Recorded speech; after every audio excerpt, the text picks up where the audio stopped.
பயங்கரமா பசியில இருக்கீங்க. ஒரு ஹோட்டலுக்கு நீங்க போக போறீங்க. அது நீங்க இருக்கிற இடத்துல இருந்து 10 கிலோமீட்டர் தூரத்துல இருக்கு. இதுக்கு முன்னாடி அந்த ஹோட்டலுக்கு நீங்க போனதே இல்லை. பட் அந்த ஹோட்டல்ல சாப்பாடுலாம் ரொம்ப சூப்பரா இருக்குன்னு கேள்விப்பட்டிருக்கீங்க. இப்போ 2 ஆப்ஷன் இருக்கு. நம்பர் 1, ஃபோன் எடுத்து கூகுள் மேப்ல அந்த ஹோட்டலோட பேரை போட்டு எந்த வழியில போகணும், ரைட்டா லெஃப்டா அப்படின்னு பார்த்துட்டு கரெக்டாக அந்த டைரக்ஷன்ஸ் பார்த்து நம்ம பாட்டுக்கு போயிட்டு இருப்போம்.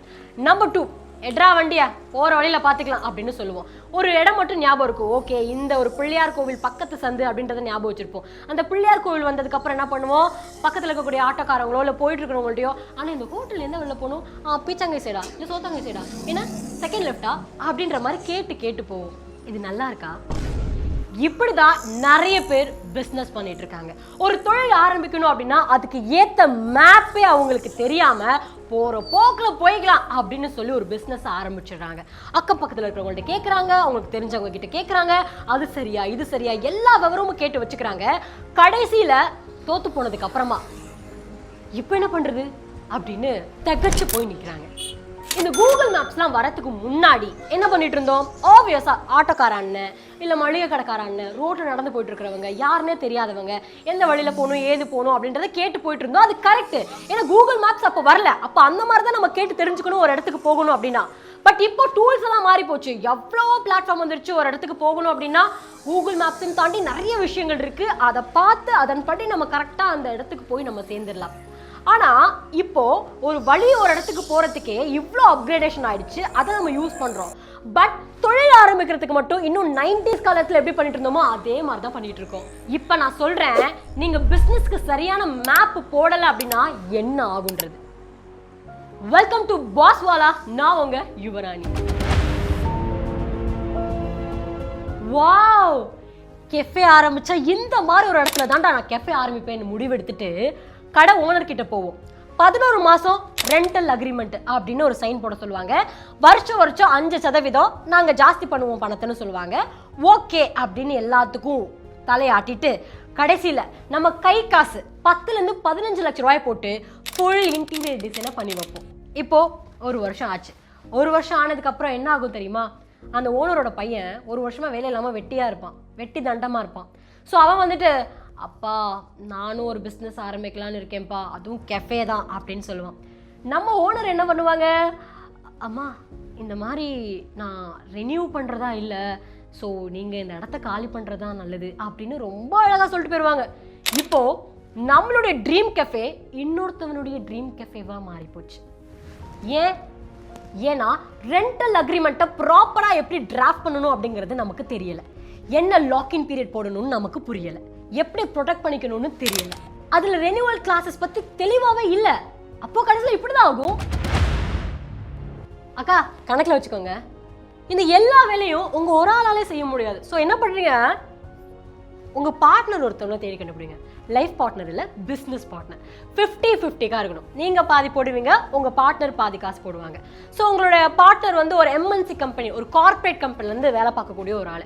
சூப்பரா 50% எவ்வளவு தேவையோ அந்த பணத்தை உங்களுக்கு கொடுத்துட்டாரு. நீங்க என்ன பண்றீங்க, வாரம் முழுக்க இந்த மாதிரி டீ போடுறது, டீ கொண்டு போய் கொடுக்குறது, டீ கிளாஸை கழுவுறது, பில்லு போடுறது, எல்லா வேலையும் மாங்க நீங்க ஒரு ஆளே பண்றீங்க. உங்களுடைய பார்ட்னர் இருக்கார்ல, வார இறுதி நாட்களை வருவார், வீக் எண்ட்ஸ்ல. அப்புறம் எப்படி போயிட்டு இருக்கு கஃபே, ப்ராஃபிட்லாம் நல்லா வருதா, எவ்வளோ ப்ராஃபிட்டு அப்படி இப்படின்னு நல்ல விவரத்தை கேட்பாரு. ஆக்சுவலி உங்களுடைய பார்ட்னர்ஷிப் அக்ரிமெண்ட்ல என்னென்ன ரூல்ஸ் இருக்கணுன்றது நீங்க குறிப்பிட்டிருக்கவே மாட்டீங்க. அண்ட் ஆக்டிவா வேலை பார்த்துருக்கேன் இல்லையா, ஆக்டிவ் பார்ட்னர் நான் தான். அது அவங்க ஆக்டிவ் பார்ட்னர் இல்லை, நான் தான் ரொம்ப ஆக்டிவா இருக்கனால எனக்கு ஆக்டிவ் பார்ட்னர் அப்படின்ற பேர். ஸோ ஆக்டிவா வேலை பார்த்துருக்கக்கூடிய நீங்க எவ்வளோ சேலரி உங்களுக்கு வேணும் அப்படிங்கிறது இதில் மென்ஷனே இருக்காது. அந்த டேர்ம்ஸ் அண்ட் கண்டிஷன்ஸை மிஸ் பண்ணியிருப்பீங்க, தவறி போயிருக்கும்.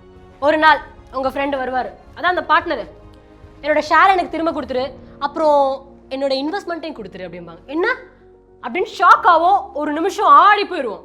அப்புறம் கஷ்டப்பட்டு இதை ஆரம்பிச்சாச்சு, அவன் பணம் கேட்குறான்னு மொத்தத்தையும் இழுத்து மூடிட்டு போக முடியுமா, கடன் வாங்குவோம், இன்னொரு ஃப்ரெண்டுகிட்ட கடன் வாங்குவோம், பேங்க்கு களைவோம், கடைசியில் பிஸ்னஸோட நிலைமை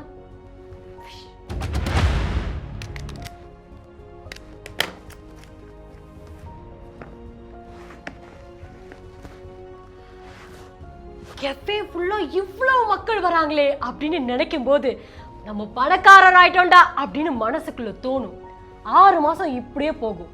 6 மாசம் முடிஞ்சதுக்கு அப்புறம் நம்ம கிட்ட வர காசு எல்லாத்தையுமே மாசம் மாசம் பிசினஸ்குள்ளே போட்டுடுறோமே, இப்போ நம்ம கையில ஒண்ணுமே இல்லையே அப்படின்னு ஷாக் ஆகி மொழி பிதுங்கி நிற்போம். ஃபுட்டுக்கு எவ்வளோ காசு ஆகுதுன்னு தெரியல, மார்ஜினல் காஸ்ட் புரியல, பட்ஜெட்டிங்னா என்னன்னு கொஞ்சம் அர்த்தம் தெரியல, ஃபினான்ஸ் பத்தின ட்ராக்கிங்கே இல்லை. அப்புறம் இவ்வளோ நாளாக நம்ம சம்பாதிச்ச பணம் நிறைய சம்பாதிச்சுட்டு இருந்தோம்னு நினைச்சிட்டு இருந்தேனே அப்படின்னு நினைச்சதெல்லாம் போய். ஏன்னா சரியான அக்கவுண்டிங் சாஃப்ட்வேர் கிடையாது, ஒர்க்கிங் கேபிட்டல்ல பத்தின சரியான புரிதல் கிடையாது. எல்லாமே ஒரு அனுமானம், அசம்ஷன் தான். உங்க தொழில் ஃபெயில் ஆகல, உங்க பிசினஸ் ஃபெயில் ஆகல, நீங்க தான் உங்க பிசினஸ் ஃபெயில் ஆக வச்சிருக்கீங்க. அட் லாஸ்ட் இவ்வளோ அழகான கெஃபே நம்ம வச்சுட்டோம்ல, பொயட்டிக்கா இருக்கு. ஆனா ஏன் ஒரு கஸ்டமர் கூட வர மாட்டேங்கிறாங்க? ஏன்னா நீங்க மார்க்கெட்டிங்கே பண்ணல. நல்ல பிரைம் லொகேஷன்ல கடை பார்த்தாச்சு, நாக்கு ருசியான ஃபுட்டு நான் தரேன், இதெல்லாம் ஓகே. பட் இந்த கடை இங்க இருக்குன்னு மக்களுக்கு எப்படி தெரியும்? இன்ஸ்டாகிராம் பேஜ் கிடையாது, கூகுள்ல லிஸ்டிங் கிடையாது, லான்ச் ஆஃபர் கிடையாது, டிஸ்கவுண்ட் கிடையாது, ரெஃபரல் ப்ரோக்ராம்ஸ் கிடையாது, எதுவுமே இல்லை. மக்களே நீங்க வரவேற்கல, இன்வைட்டே பண்ணல கஸ்டமர்ஸை. அப்புறம் எப்படி நடக்கும் இதெல்லாம்? இந்த தடவையும் உங்க பிசினஸ் ஃபெயில் ஆகல, நீங்க தான் உங்க பிசினஸை ஃபெயில் ஆக வச்சுட்டீங்க. இவர் தான் என்னோட ஷெஃப், புதுசா வேலைக்கு எடுத்துருக்கிறேன். என்னோட சூப்பர் ஸ்டாரே இவர் தான் இந்த கம்பெனியில் இருக்கிற வரைக்கும். திடீர்னு ஒரு நாள் அவர் வேலையை விட்டு சொல்லாம கொள்ளாம போயிட்டா, எந்த தகவலும் இல்லாமல் போயிடுச்சுன்னா, அவருக்கான ரீப்ளேஸ்மெண்ட்டே இல்லாமல் போச்சுன்னா என்ன பண்றது? ஏன்னா எம்ப்ளாயி அக்ரிமெண்ட் நீங்க தெளிவா போடாதது தான் இதனுடைய மிகப்பெரிய காரணமே. எப்படி எக்ஸிட் ஆகணும்ன்றத சொல்லல, நோட்டீஸ் பீரியட் சர்வ் பண்ணணுமான்ற விவரத்தை சொல்லல. சப்போஸ் இவர் போயிட்டாருன்னா இதுக்கு அப்புறம் பேக்கப் பிளான் நமக்கு என்ன அப்படிங்கறத பத்தி நீங்க திங்கும் பண்ணல. ரெஸ்டாரண்ட்டை வெறும் நம்பிக்கையின் அடிப்படையில் நடத்திட்டு இருக்கீங்க. அது சரி, காரை பிரேக் இல்லாம ஓட்டுவீங்களா? முடியாதுல. அப்போ ஷெஃப் இல்லாம உங்க ரெஸ்டாரண்ட் பிசினஸ்? நான் சொல்றதுக்கு ஒன்றும் இல்லை, ஒன்றும் இல்லை, எம்டி பாக்ஸ். சரி, ஒரு நாளைக்கு எவ்வளோ சேல்ஸ் ஆகுது? ஒரு 30,000 ஆகும். அது எவ்வளோ உனக்கு ப்ராஃபிட்டு? ப்ராஃபிட்னா நம்ம எவ்வளவு செலவழிச்சோம், எவ்வளோ லாபம் வந்துச்சு, அது சரியா தெரியலையே அப்படின்னு சில பேர் சொல்லுவாங்க.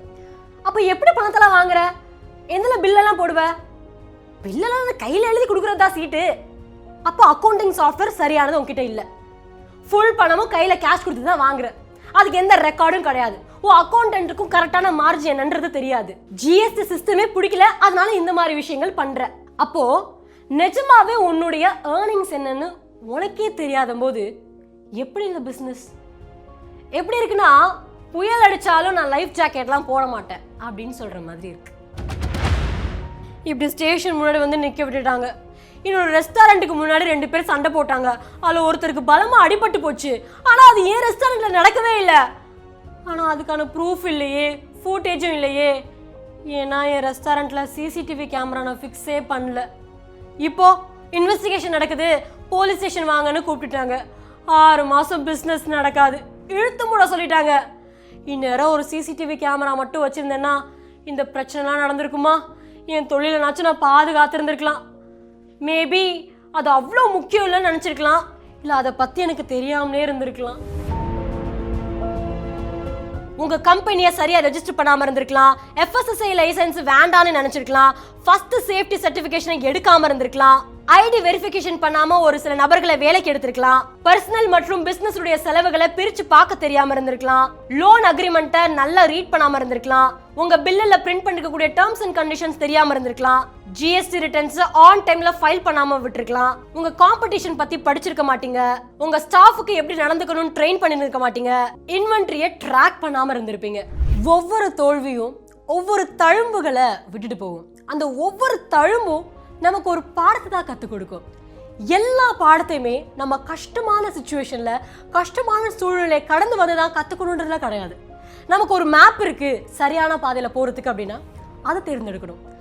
ஆல்ரெடி ஒருத்தவங்க அந்த பாதையில போய் சக்சஸ்ஃபுல் ஆயிருக்காங்க அப்படின்னா அவங்க சொல்றதை நம்ம கேட்டுக்கணும். ஒரு ஆரம்பிக்கிறதுக்கு முன்னாடி அதை பத்தின ஒரு புரிதல் இருக்கணும், ப்ரிப்பரேஷன் இருக்கணும். அதுக்கு தான் பாஸ்வாலா. எஸ், பாஸ்வாலால பிசினஸ் லான்ச் பேட் ப்ரோக்ராம் இருக்கு. அங்க நீங்க பண்ண தவறுகளை எப்படி நீங்க மறுபடியும் பண்ணாம தடுக்கிறதுன்றத சொல்லி கொடுப்பாங்க. அங்க சரியான பிசினஸ் ஐடியாவை எப்படி சூஸ் பண்றது, லீகல் செட்டப் எப்படி செட் பண்றது, அதுல கம்பெனி எப்படி ரெஜிஸ்டர் பண்றது, ரெண்டல் அக்ரிமெண்ட் எப்படி போடுறது, லைசன்சஸ்லாம் என்ன தேவைப்படும், அது எல்லாத்தையுமே சொல்லி கொடுப்போம். அடுத்து finance setup, budgeting, billing, accounting, banking எல்லாமே நீங்க தெரிஞ்சுக்கலாம். முக்கியமானது மார்க்கெட்டிங் ஸ்ட்ராட்டஜி, ஆன்லைன்ல எப்படி பண்றது, ஆஃப்லைன்ல எப்படி பண்றது, சோஷியல் மீடியாவை எப்படி யூஸ் பண்றது, எல்லாமே.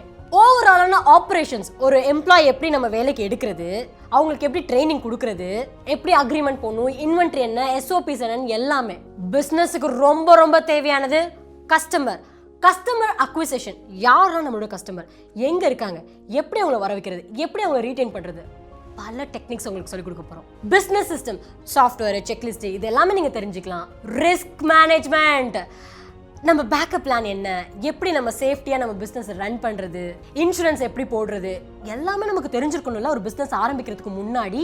ஃபைனலா உங்க பிசினஸ் தோத்து போகாம இருக்கிறதுக்கு நீங்க தெரிஞ்சுக்க வேண்டியது என்ன, இது எல்லா விஷயங்களுமே அந்த ஒரே ஒரு நாள் பாஸ்வாலா நடத்தக்கூடிய பிசினஸ் லான்ச் பேட் ப்ரோக்ராம்ல நீங்க தெரிஞ்சுக்கலாம். கூகுள் மேப்ஸ் நம்மளோட பயணத்தை ஈஸியாக்கிடும். பாஸ்வாலா நம்மளுடைய பிசினஸை சுலபமாக்கிடும். ஸோ இப்போ நீங்க ஏதாவது ஒரு பிசினஸ் ஸ்டார்ட் பண்ணணும்னு ஆசைப்பட்டு இருக்கீங்களா, இல்ல ஆல்ரெடி ஒரு பிசினஸ் ஸ்டார்ட் பண்ண பட் அது ஃபெயில் ஆயிடுச்சு, மறுபடியும் ரீஸ்டார்ட் பண்றதுக்கு இதுதான் சரியான சமயம்னு யோசிச்சுட்டு இருக்கீங்களா, இல்ல நான் ஒரு நல்ல பிசினஸ் தான் ரன் பண்ணிட்டு இருக்கிறேன் பட் எப்போ என்ன வேணாலும் ஆகலான்ற ஒரு பயத்தோடு இருக்கீங்களா, கவலையப்படாதீங்க. பாஸ்வாலா நடத்தக்கூடிய இந்த பிசினஸ் லான்ச் பேட் ப்ரோக்ராம்ல ஜஸ்ட் ஒரு நாள் அட்டெண்ட் பண்ணி பாருங்களேன், நீங்களே அதனுடைய மாற்றத்தை பார்ப்பீங்க. பிகாஸ் நம்மளுடைய பிசினஸ் ஃபெயில் ஆகிறதுக்கான காரணம் நம்மளோட ஐடியாவோ கிடையாது, அதுக்கான ப்ரிப்பரேஷன் சரியா இல்லாதது தான் காரணமே. வாங்கினா எப்படி வருது யுவராணி அப்படின்றீங்களா, 3 ஸ்டேட்ல நடக்க போகுதுங்க. அவ்வளோ சூப்பரா சிறப்பாக பண்ண போறோம். பிகாஸ் ஆல்ரெடி 2 தடவை நடந்து அது சக்சஸ்ஃபுல்லாக ஆனதுனால தான் இந்த ஜூன் மாதம் மட்டுமே 3 மாநிலங்களில் நடக்குது. ஃபர்ஸ்ட் கர்நாடகால பெங்களூர்ல பாய் விஸ்தா ஹோட்டல்ல ஜூன் 14ஆம் தேதி நடக்குது. ரெண்டாவது நம்மளோட தமிழ்நாட்டில் சென்னையில ஜூன் 21ஆம் தேதி சனிக்கிழமை திருவான்மையூர்ல இருக்கக்கூடிய ஹோட்டல் ஹாலிடே இன்ன்ல தான் நடக்க போகுது. ஸோ இங்கிலீஷ் தெரிஞ்சிருந்தாலும் நீங்க தாராளமா வரலாம், தமிழ் தெரிஞ்சிருக்கவங்களும் வரலாம். நிறைய பேர் அதில் அட்டன் பண்ணணும்னு ஆசைப்படுவீங்க. ஸோ அதனால தான் சொல்கிறேன், இப்போவே டேட்டை குறித்து வச்சுக்கிட்டீங்க அப்படின்னா அன்னைக்கு டேட்டை ஃப்ரீ பண்ணிவிட்டு தமிழகத்தில் எந்த டிஸ்ட்ரிக்டில் இருந்தால் கூட நீங்கள் வந்து அதை அட்டன் பண்ணலாம். இது வந்து நம்மளோட லைஃபுக்காக நம்ம எடுக்கக்கூடிய ஒரு மிகப்பெரிய ஒரு டெசிஷன். ஸோ நம்ம ஸ்கூல் காலேஜ் படிக்கிறதுக்காக அவ்வளோ ஃபீஸ் கட்டுறோம், லட்சமாக அவ்வளோதான், வெறும் 1000ங்களில் கட்டுறதுன்னு மூலமாக நம்ம என்ன கற்றுக்குறோம் அப்படின்றது தான் இருக்குது. அதனால தான் நான் அழுத்தம் திருத்தமாக சொல்கிறேன். 3வது ஆந்திர பிரதேஷ் விஜயவாடாவில் நடக்குது ஜூன் 28ஆம் தேதி. ஸோ நீங்கள் எங்கள் ஏரியாவில் இருக்கீங்கன்ற பார்த்துக்கோங்க, உங்களுக்கு எது பக்கத்தில் இருக்குன்றதை தெரிஞ்சுக்கோங்க. இல்லைப்பா நான் பெங்களூரில் தான் இருக்கேன் பட் எனக்கு கன்னடா தெரியாது அப்படின்னு நினச்சிங்கன்னா கவலைப்படாதீங்க, இங்கிலீஷ்லேயே அவங்க நிறைய பேசுவாங்க. ஸோ அதுவே உங்களுக்கு புரிஞ்சாலே போதும். இந்த மாதிரி 3 இடங்களில் நடக்குது. ஸோ உங்களுக்கு எந்த இடத்துல அட்டன் பண்ணணும்னு ஆசைப்படுறீங்களோ அங்கே நீங்கள் அட்டன் பண்ணுங்கள். ஸோ இதில் நீங்கள் அட்டன் பண்ணணும் அப்படின்னா இதை பற்றின இன்னும் தெளிவான டீட்டெயில்ஸ்லாம் இதை விட இன்னும் இருக்குது. ஆக்சுவலி இதெல்லாம் கொஞ்சம் சின்னது தான். ஸோ ரெஜிஸ்டர் பண்ணிக்கோங்க. உங்களுக்கான டீட்டெயில்ஸ் விவரங்களை எங்கள் டீம் சைடே உங்களுக்கு தாராளமாக தெரிவிப்பாங்க. ஸோ வீடியோட டிஸ்கிரிப்ஷனில் கூடிய லிங்கை கிளிக் பண்ணி இப்போவே பாஸ்வாலாவுடைய பிஸ்னஸ் லான்ச் பேட் ப்ரோக்ராமுக்கு ரெஜிஸ்டர் பண்ணுங்கள். ஸோ இந்த வீடியோ எண்டு வரைக்கும் பார்த்ததுக்கு ரொம்ப ரொம்ப தேங்க்ஸ். உங்கள் லைஃப்பில் அடுத்த ஒரு ஸ்டெப் எடுக்க போகிறீங்க அப்படின்னா அதுவும் என் மூலமானா உங்களை விட அதிகமாக சந்தோஷப்பட போகிறது நான் தான். பாஸ்வாலா, be the boss.